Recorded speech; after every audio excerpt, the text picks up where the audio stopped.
All right, guys, so we'll be starting our last part for episode 7, and here we go. So, first off, we're going to start off with All Shall Perish. They have been rejoined by their former singer Eddie Hermada, and that basically the co founders and Eddie will be starting to work on a new album. Eddie's been with them basically throughout all their albums. Their first album, Price of Existence, second album, Waking the Dreamers, and This Is Where It Ends. So, he's doing another album, which is great. Also, another Megadeth again. We hear about them pretty often, but they're pretty good. Dave Mustaine fires his guitar tech. Why would you do that? There was a failed show. If you actually read this article, this is all taken from Blabbermouth. Basically, he claims the guitar tech ruined the show, and it was also the show was in Brisbane, Australia, on October the 21st. Oh. So he claimed that the man is a piece of shit and a total waste of skin. It's saying Megadeth is a lot better than they appeared that night, and he apologizes to fans that were disappointed by their performance. I guess this guitar tech really made the guitar sound like crap that night. My goodness, because he just fired him right on the spot? Yeah. Well, Dude. But also, need to remember Dave Mustaine is not the nicest guy? nicest guy either. He has a lot of problems. He's kind of an asshole, I'm not gonna lie. He's nice, but it's either his way or no way. Very stubborn. That's okay. Another interesting story. Asking Alexander's guitarist Ben Bruce has stated that the upcoming album will be coming out by maybe the end of this year or probably next year. But basically, they're saying it's going to have a lot of raw energy, meaning it's going to sound a lot more like Reckless and Relentless than their second album. Honestly, I'm sorry to stop you with that, but I'm very upset about that. I loved their new album. I thought it was a lot more instrumental. It was Reckless. I think what they mean with Reckless and Relentless is that it's going to be a lot, a lot more energy. A lot more energy. Because like the third album was good. It was a good like rock album, but I feel like their first two albums had a lot more the soul and the raw energy. I got you. Yeah. Okay. All right. But yes, their third album to me is their best, and it is kind of a letdown. But at the same time, they are going back to their roots, and you can't argue with them with that. But Ben also stated that their new singer, Dennis Sharif, he basically is a singer. He was for the other metal band Make Me Famous, and he has joined them as their singer. He says that he is enjoying working with him, that he's been on top of his game, and that he variously compared it to Danny. So that Danny, when they wrote music, that he kind of was like, what is this bullshit? It's too heavy. He didn't work with them because he's an asshole. But Dennis said that he's a nice contribution to the band, and I feel like the band is going to be heading into a much better direction. They want to deal with Danny's, his arrogance. So good for them. We'll let you know when the album comes out. Former Slipknot stories.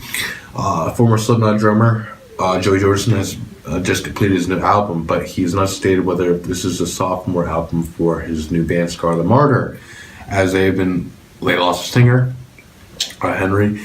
Derek Bonner, he quit the band to join actually the former Megadeth band. So basically, Megadeth lost their guitarist and drummer, and he joined their band.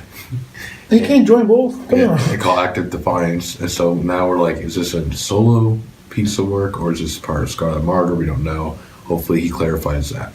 Another Slipknot story: Jim Root. He actually loses guitar to theft. They were playing a show. It was allegedly stolen October 22nd, and from the band's jam room. And basically, it was at the Memorial Coliseum in Portland. And while they're on stage, the thief made off with one of his popular offenders.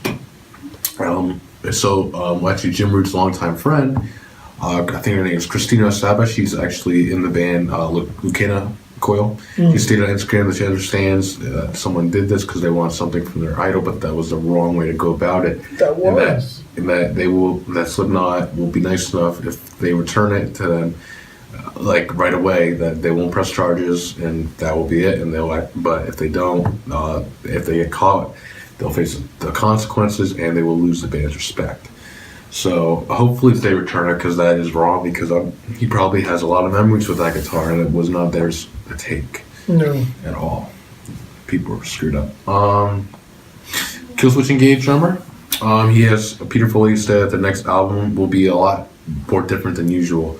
Most of their albums have been, standard Killswitch metalcore. But he said the new album will be different, and they have released a single. It's called Strength of Mind. And it won't be as Disarmed Descent, which was really, really fast the whole way through. And that this doesn't have that quite the same speed to it, but has a different type of heaviness. So it makes more like a moodiness type thing. But like you said, like it's a year you're not going to understand. So let's hope that it's a pickup.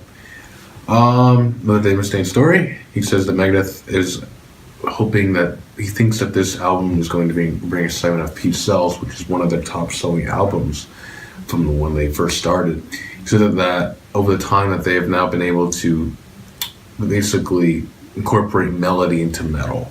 So basically that there's going to be a lot of melody in this album as long as metal is. Basically, so there's going to be incorporated in both because a lot of their albums are just like metal. So with the melody, it's going, it's going to sound a lot nicer. Yeah, we hope. He also stated that he is happy with the new lineup because Chris Broderick and Sean Drover, guitarist and drummer, left due to him being a jerk. But he's even stated that they have upgraded talent-wise, personality-wise, and friendship-wise to Chris Adler. He's a drummer for Lamb of God, and the angry guitarist Kiko Lorio, who's actually a longtime friend of Mustaine. So he basically chastised him. Was like, oh, we're better off without them. Good, though. I'm glad that he actually felt that way. Yeah, but still, Megadeth, yep.